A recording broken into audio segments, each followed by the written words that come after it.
Salam saudara kasih di dalam Tuhan Kristus. Sebelum kita mendengarkan kebenaran firman Tuhan, mari kita berdoa. Bapa dalam surga, terima kasih atas waktu yang Tuhan berikan bagi kami pada saat hari ini. Sebelum kita melakukan segala kegiatan aktivitas kami ingin bekali dengan kebenaran firman Allah. Biar firman Allah yang menuntun dan memberikan pengertian untuk kita melangkah di hari-hari ini. Kuduskan, layakkan kami hamba-Mu dan kita semua yang mendengarkan firman Allah. Ampuni salah dan dosa kami, ampuni setiap kekurangan kelemahan kami di dalam nama Tuhan Yesus Kristus. Haleluya, amin. Puji nama Tuhan, saudara kasih dalam Tuhan Yesus Kristus. Mari kita buka Alkitab kita di dalam Markus pasal yang Markus pasal yang keempat ayat yang ke-39 berbunyi demikian firman Tuhan. Ia pun bangun menghardik angin itu dan berkata kepada danau itu, "Diam, tenanglah." Lalu angin itu reda dan danau itu menjadi teduh sekali. Saudara kasih di dalam Tuhan Yesus Kristus, kebenaran firman Allah pada kesempatan hari ini kami berjudul Kalau Ada Yesus. Kalau Ada Yesus. Ingatkah kita cerita tentang kapal Titanic yang diklaim sebagai kapal yang terbesar, kapal yang tercanggih, kapal yang mempunyai penumpang ribuan orang, kapal yang mempunyai peralatan yang lengkap sekali, dan yang diklaim sebagai kapal yang tidak akan tenggelam walaupun menghadapi badai apapun. Yang lebih ekstrim lagi, dikatakan bagi si pembuatnya bahwa Tuhan pun tidak akan sanggup menenggelamkan kapal itu. Saudara kasih dalam Tuhan, tetapi akhirnya pada tahun 1912, akhirnya kapal yang diklaim sebagai kapal yang tidak pernah tenggelam ini akhirnya menabrak gunung es dan akhirnya tenggelam. Saudara kasih di dalam Tuhan Yesus Kristus, terkadang manusia itu entah sadar atau tidak mempunyai naluri kesombongan. Mengapa? Karena merasa dirinya kuat, merasa dirinya mampu, merasa tidak terkalahkan. Yang paling ekstrim, dia tidak percaya lagi kepada Tuhan. Dia beranggapan bahwa apa yang sedang dilakukan, apa yang sedang dikerjakan itu adalah jerih lelahnya, hasil usahanya. Ingat kita akan kapal ini, saudara sekalian. Kapal Titanic ini, saudara sekalian, yang diklaim tidak pernah tenggelam. Akhirnya kapal ini pun menjadi tenggelam. Ini alasannya. Mengapa kapal ini tenggelam? Karena kesombongan dari si pembuat kapal ini mengatakan bahwa Tuhan tidak akan sanggup menenggelamkan ini. Artinya, saudara sekalian, dia tidak melibatkan Tuhan di dalam kapal itu. Saudara kasih di dalam Tuhan Yesus Kristus, dalam kebenaran firman Allah kali ini menceritakan bagaimana kapal atau perahu yang ditumpangi Yesus bersama dengan para murid-murid ini mengalami tragedi, mengalami suatu bencana yang besar. Bagaimana perahu mereka itu sedang diterpa oleh angin, oleh taufan, oleh gelombang yang besar, dan air sampai masuk ke dalam kapal.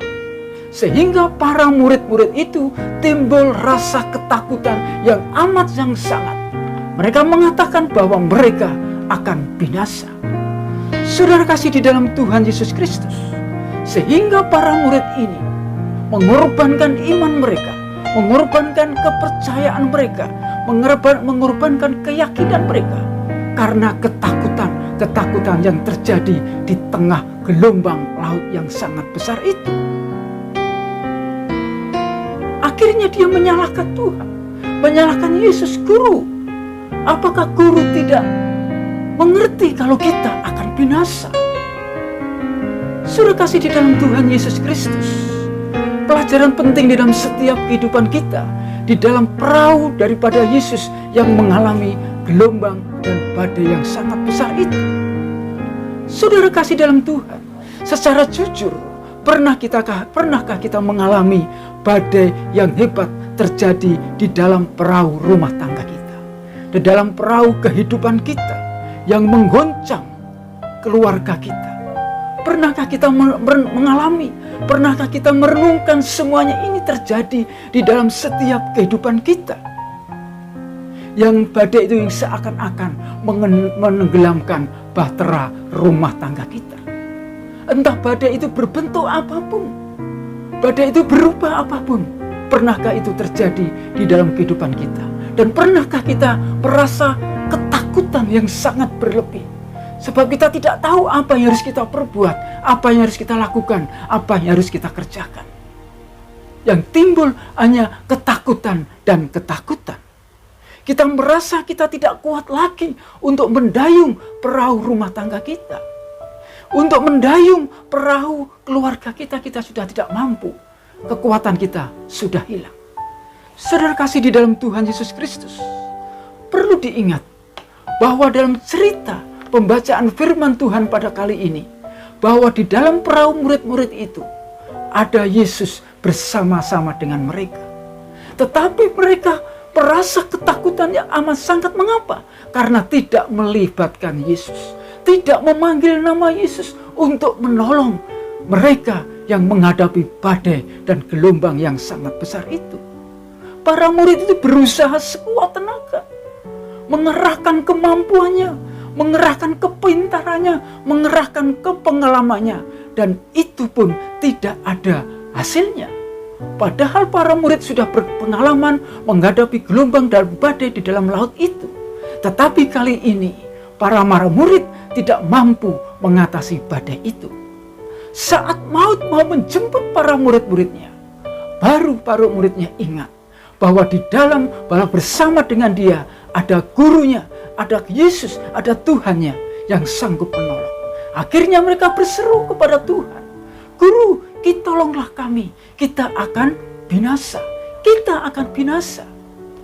Sudah kasih di dalam Tuhan Yesus Kristus. Akhirnya Yesus bangun dan menghardik angin itu. "Diam, tenanglah." Dan seketika itu, badai itu tenang, badai itu diam, dan gelombang itu menjadi tenang. Saudara kekasih di dalam Tuhan Yesus Kristus, dari pembacaan firman Tuhan kali ini ada pelajaran penting yang dapat kita pelajari untuk kita melangkah hari ini. Yang pertama, kalau ada Yesus di dalam hidup kita, di dalam keluarga kita, di dalam rumah tangga kita, kita pasti bisa melewati badai tofan yang mengguncang di dalam kehidupan rumah tangga kita. Kalau ada Yesus di dalam kehidupan kita, kita percaya pertolongan Tuhan akan nyata di dalam kehidupan kita. Seperti Yohanes pasal yang kedua, ayat yang kedua, dikatakan pada waktu ada perkawinan di Kana, dia para yang mengadakan perayaan itu mengundang Yesus. Sehingga waktu dia mengundang Yesus, akhir ceritanya yang punya rumah ini tidak mengalami kesulitan. Mereka menghadapi kesulitan tetapi ditolong oleh Tuhan. Pelajaran yang kedua yang dapat kita ambil dari pembacaan firman Tuhan kali ini, angin ribut tidak bisa membangunkan Yesus. Tetapi karena murid-muridnya, karena anak-anak yang dikasihinya membangunkan dia, membangunkan Yesus, maka Yesus segera bangun dan segera bertindak untuk menolong para murid-muridnya. Seperti seorang ibu yang masih bisa tidur dengan lelap walau kondisi sekitarnya gaduh, kondisi sekitarnya tidak memungkinkan seorang ibu bisa tidur. Tetapi pada waktu bayinya itu menangis, sang ibu itu segera bangun dan segera mendekap anak bayinya dan segera menenangkan bayinya. Demikian juga terjadi di dalam setiap kehidupan saya dan saudara, anak-anak Tuhan, di akhir-akhir ini, di zaman akhir ini. Kesulitan badai apapun yang terjadi, selama kita mau berseru kepada Tuhan, memanggil nama Tuhan, berseru, menyerahkan semua kepada Tuhan, Tuhan Yesus akan menolong di dalam setiap kehidupan kita. Dan Tuhan akan ambil alih di dalam kehidupan kita. Pelajaran yang ketiga yang dapat kita ambil dalam pembacaan firman Tuhan kali ini, bahwa Yesus berkuasa atas laut dan angin. Demikian juga kalau Yesus mau menenangkan kehidupan kita, supaya saya dan saudara tidak tidak ada ketakutan, supaya saya dan saudara tidak ada kebimbangan, maka Yesus itu berkuasa atas kehidupan kita, supaya kita tidak takut. Badai tofan yang diibaratkan adalah pekerjaan iblis yang ingin mengganggu rumah tangga kita, yang mengganggu keluarga kita, yang menggocoh iman keluarga saya dan saudara dengan tipu, dengan badai tofan yang ada. Tetapi firman Allah katakan bahwa firman Allah lebih berkuasa daripada pengaruh-pengaruh si iblis. Firman Allah berkuasa, mampu menghancurkan kuasa-kuasa iblis. Karena itu, saudara kekasih di dalam Tuhan Yesus Kristus, yakinlah bahwa Tuhan Yesus tetap ada bagi kita di dalam kondisi, di dalam keadaan apapun, supaya perahu kehidupan kita tidak tenggelam, tidak karam. Mari saudara kasih dalam Tuhan, di dalam kehidupan kita, undanglah Yesus. Hadirkan Yesus di dalam kehidupan kita, di dalam perahu rumah tangga kita. Kita tidak tahu kemana, berbuat apa kita. Tetapi jika Allah atau Yesus yang bertindak, semuanya akan beres. Kalau ada Yesus, kita pasti sampai ke seberang dan selamat di sampai tujuan. Amin. Puji nama Tuhan. Tuhan Yesus memberkati. Tuhan Yesus, terima kasih atas kebenaran firman-Mu yang sudah Tuhan tolong, yang sudah sampaikan kepada kami umat-umat Tuhan. Di dalam kami menyeberangi perahu kehidupan ini, supaya kami tidak tenggelam, supaya iman rumah tangga kami tidak karam.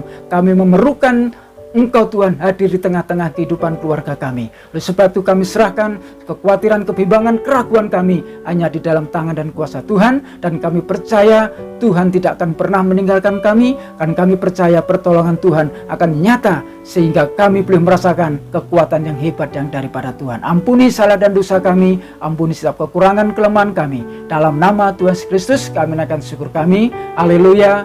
Amin. Di nama Tuhan, selamat beraktivitas. Tuhan Yesus memberkati.